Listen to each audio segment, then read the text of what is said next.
Welcome to Google I/O. Thank you for joining us. We're at an important inflection point in computing, and it's exciting to be driving technology forward. And we're excited about how we can approach our mission with renewed vigor thanks to the progress we see in AI. Healthcare is one of the most important fields AI is going to transform. If you go and analyze over 100,000 data points per patient, more than any single doctor could analyze, we can actually quantitatively predict the chance of readmission 24 to 48 hours before, earlier than traditional methods. It gives doctors more time to act. Another example of one of our core products, which we are redesigning with AI, is Gmail. We call it Smart Compose.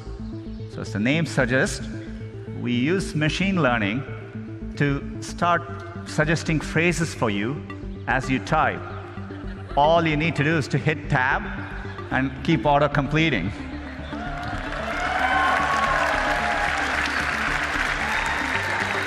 We are rolling out Smart Compose to all our users this month and hope you enjoy using it as well. So we are bringing a new feature called Suggested Actions. Say, for example, you went to a wedding and you're looking through those pictures. We understand your friend Lisa is in the picture, and we offer to share the 3 photos with Lisa, and with one click, those photos can be sent to her. By the way, AI can also deliver unexpected moments. So for example, if you have this cute picture of your kid, we can make it better. We can drop the background color, pop the color, and make the kid even cuter. Or if you happen to have a very special memory, something in black and white, maybe of your mother and grandmother, we can recreate that moment in color and make that moment even more real and special.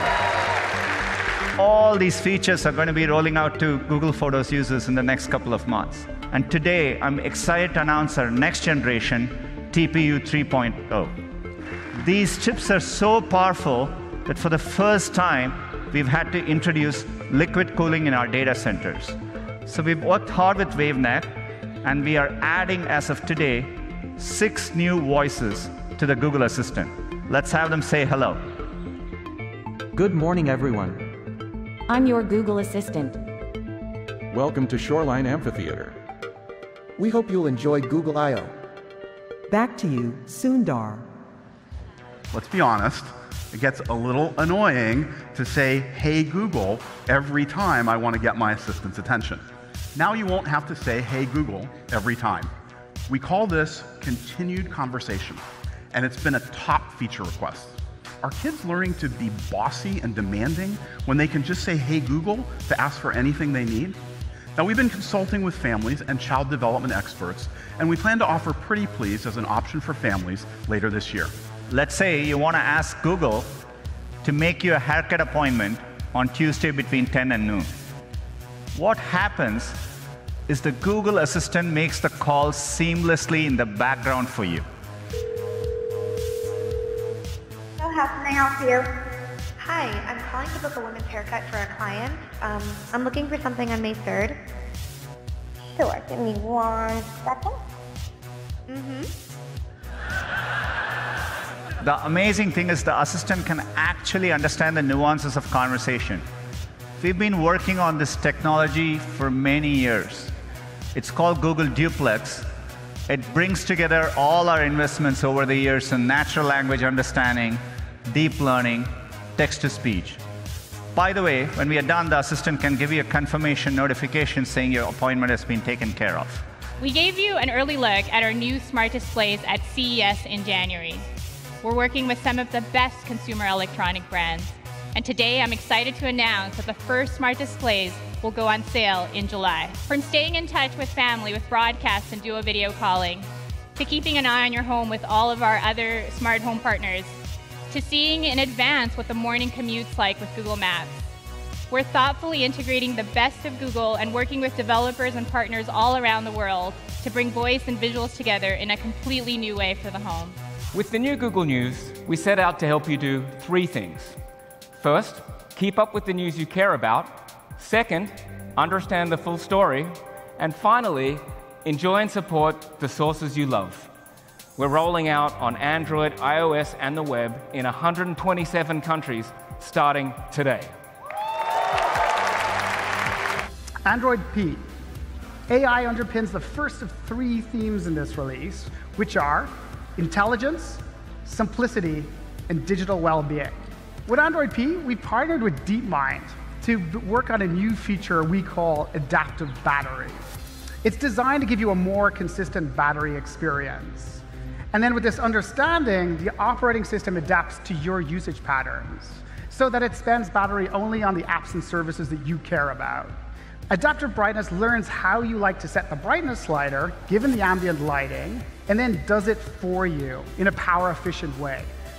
With Android P, we're going beyond simply predicting the next app to launch to predicting the next action you want to take. We call this feature App Actions. Slices are a new API for developers to define interactive snippets of their app UI that can be surfaced in different places in the OS. If I type Lyft into the Google Search app, I now see a slice from the Lyft app installed on my phone. Lyft is using the Slice API's rich array of UI templates to render a slice of their app in the context of search. And then Lyft is able to give me the price for my trip to work, and the slice is interactive, so I can order the ride directly from it. Pretty nice. I'm really excited to announce MLKit, a new set of APIs available through Firebase. With MLKit, you get on-device APIs to text recognition, face detection, image labeling, and a lot more. And MLKit also supports the ability to tap into Google's cloud-based ML technologies. We think we can help users with their digital well-being in 4 ways. We want to help you understand your habits, focus on what matters, switch off when you need to, and above all, find balance with your family. In Android, we're actually going to give you full visibility into how you're spending your time. The apps where you're spending your time, the number of times you unlocked your phone on a given day, the number of notifications you got, and we're going to really help you deal with this better. Android P will show you a dashboard of how you're spending time on your device. We're making improvements to Do Not Disturb mode, to silence not just the phone calls and texts, but also the visual interruptions that pop up on your screen. We've created a new gesture that we've affectionately codenamed Shush. If you turn your phone over on the table, it automatically enters Do Not Disturb, so you can focus on being present. No pings, vibrations, or other distractions. Android P will help you set up a list of contacts that can always get through to you with a phone call, even if Do Not Disturb is turned on. So we created Wind Down mode. You can tell the Google Assistant what time you aim to go to bed, and when that time arrives, it will switch on Do Not Disturb and fade the screen to grayscale. Well, today, we're announcing Android P Beta. And with efforts in Android Oreo to make OS upgrades easier, Android P Beta is available on Google Pixel and 7 more manufacturer flagship devices today. Maps was built to assist everyone, wherever they are in the world. We're now able to automatically add new addresses, businesses, and buildings that we extract from Street View and satellite imagery directly to the map. This is critical in rural areas, in places without formal addresses, and in fast-changing cities like Lagos here, where we've literally changed the face of the map in the last few years. We're adding a new tab to Maps called For You. It's designed to tell you what you need to know about the neighborhoods you care about, new places that are opening, what's trending now, and personal recommendations. We've created a score called Your Match to help you find more places that you'll love.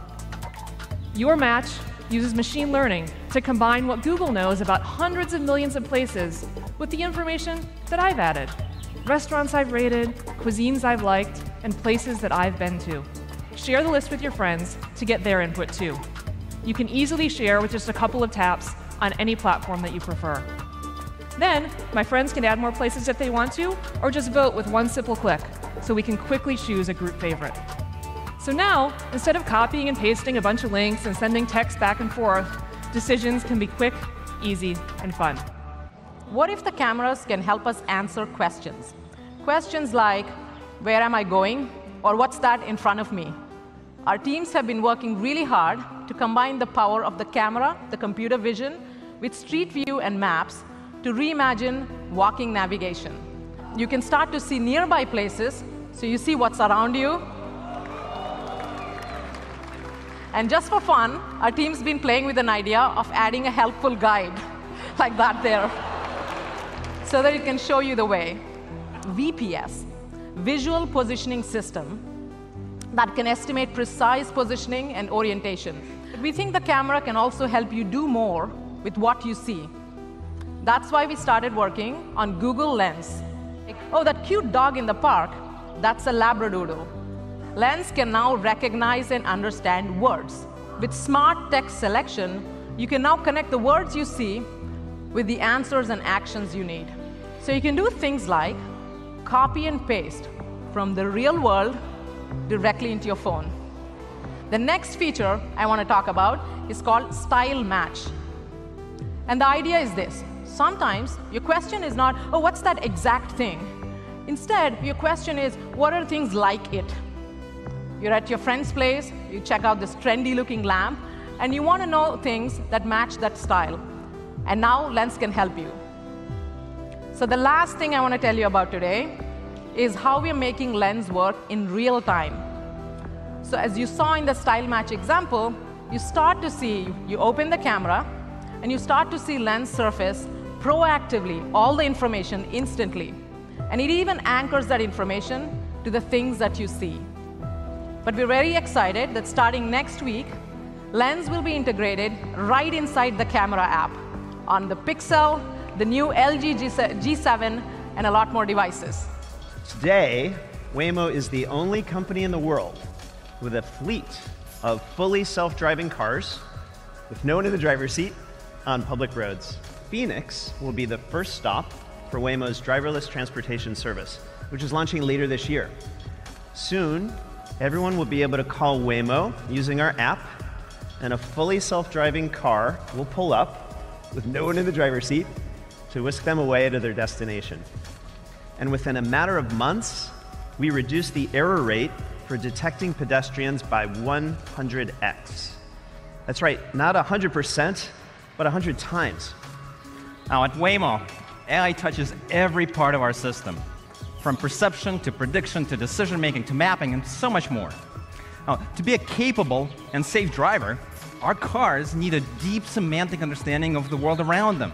Our vehicles need to understand and classify objects, interpret their movements, reason about intent, and predict what they will do in the future.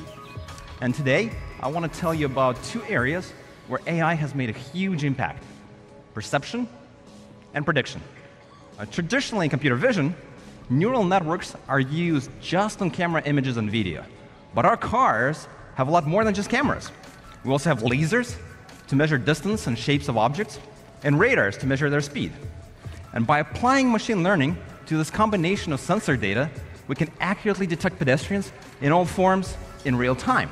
Our fleet has self-driven more than 6 million miles on public roads. And at Waymo, we use the TensorFlow ecosystem and Google's data centers, including TPUs, to train our neural networks. And with TPUs, we can now train our nets up to 15 times more efficiently. And we can't wait to make our self-driving cars available to more people, moving us closer to a future where roads are safer, easier, and more accessible for everyone. Thanks, everyone. It's a great reminder of how AI can play a role in helping people in new ways all the time. And I hope you all find some inspiration in the next few days to keep building good things for everyone. Thank you.